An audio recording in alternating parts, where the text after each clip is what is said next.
Hello and welcome to another episode of 2 Minutes with Tim here on Heavenward Thinking. Today we're continuing on in the book of 1 John chapter 3. We're starting in verse 16. So I'll read it and we'll get right into this week's challenge.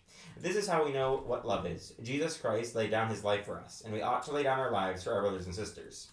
If anyone has material possessions and sees a brother or sister in need but has no pity on them, how can the love of God be in that person?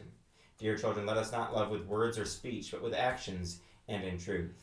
So these verses not only challenge us with a very practical challenge that we can take to heart this week and apply to our daily lives, but it also shows us the love that we've been talking about here in 1 John. So we've been challenging you week in and week out to be light in the dark world by showing the love of Jesus Christ, showing the love of God, the love that God showed toward you, toward those around you.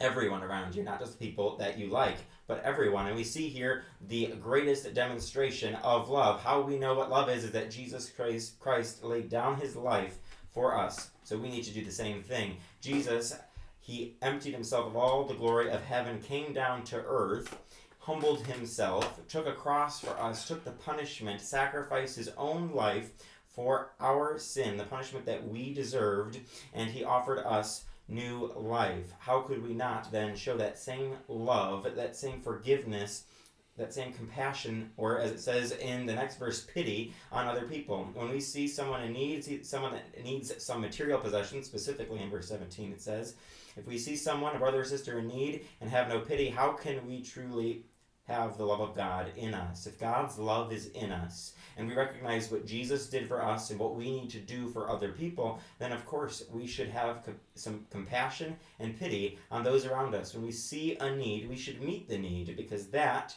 is what Jesus did. He humbled himself and met our greatest need, our need for a Savior. How can we not do the same thing and have pity on other people and love people with the love of God? That's our challenge. We have to do that. In verse 18, it sums it up for us. Let us not love with words or speech, but with actions and in truth. This really puts a challenge before us this week. We can't just talk about the love of God. We can't just tell people that we love them or that we love them with the love of God. No, we have to go a step beyond that and actually put it into action. We can't truly love people if we don't actually act upon that love. We can't just talk about things. We have to do something. We have to show people we love them by actually putting in practical life steps, applications. We have to love people practically.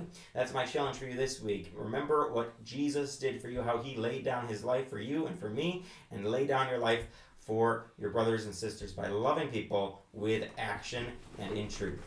Join us next time for another episode of 2 Minutes with Tim here on Heavenward Thinking.